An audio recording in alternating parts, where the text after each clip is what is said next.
आज डॉक्टर श्यामा प्रसाद मुखर्जी का बलिदान दिवस भी मनाया जा रहा है। वो जनसंघ के संस्थापक थे और जनसंघ ही भाजपा की जननी मानी जाती है।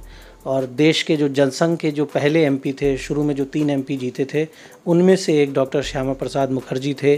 वो केंद्र में मंत्री भी रहे, बंगाल से विधायक भी रहे और कोलकाता विश्वविद्यालय के कुलपति भी हुए थे। काफ़ी कम उम्र में वो कुलपति हो गए थे, इतने विद्वान नेता थे।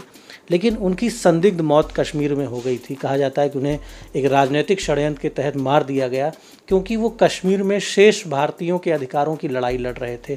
370 हटाने के लिए सबसे पहले लड़ाई उन्होंने ही शुरू की थी कि 370 हटाया जाए और कश्मीर में भी शेष भारत के लोग आसानी से आ जा सकें, वहाँ बस सकें, व्यापार कर सकें। बीजेपी जब सत्ता में नहीं थी तो ये मांग की जा रही थी लगातार कि श्यामा प्रसाद मुखर्जी की हत्या की जांच कराई जाए, उच्च स्तरीय जांच हो। अब बीजेपी की सरकार है पिछले 7 वर्षों से, लेकिन ये जांच अभी भी नहीं हुई है। आपका क्या मानना है और आप क्या मांग करेंगे प्रधानमंत्री जी से? डॉक्टर श्यामा प्रसाद मुखर्जी का बलिदान दिवस आज हम सब लोगों ने मनाया भी, और हम इस अवसर पर ये कहना चाहेंगे कि डॉक्टर श्यामा प्रसाद मुखर्जी कश्मीर के मामले में जो सोच रहे थे, उन्होंने सबसे पहले कहा था कि इस देश के अंदर 2 विधान, 2 संविधान, 2 प्रधान नहीं चलेंगे, 2 निशान नहीं चलेंगे।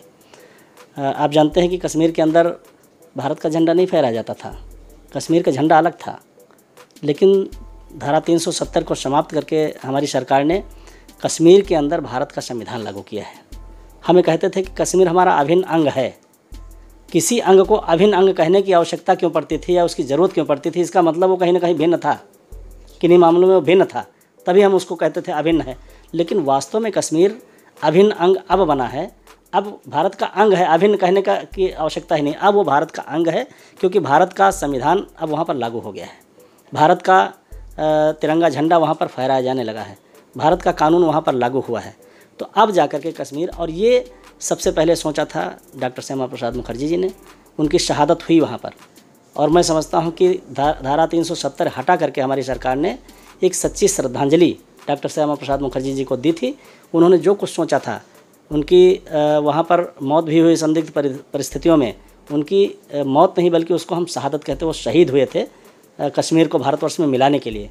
और उनकी सच्ची शहादत जो है वो सार्थक तब हुई है जब धारा 370 नरेंद्र मोदी जी के नेतृत्व में कश्मीर से हटाई गई।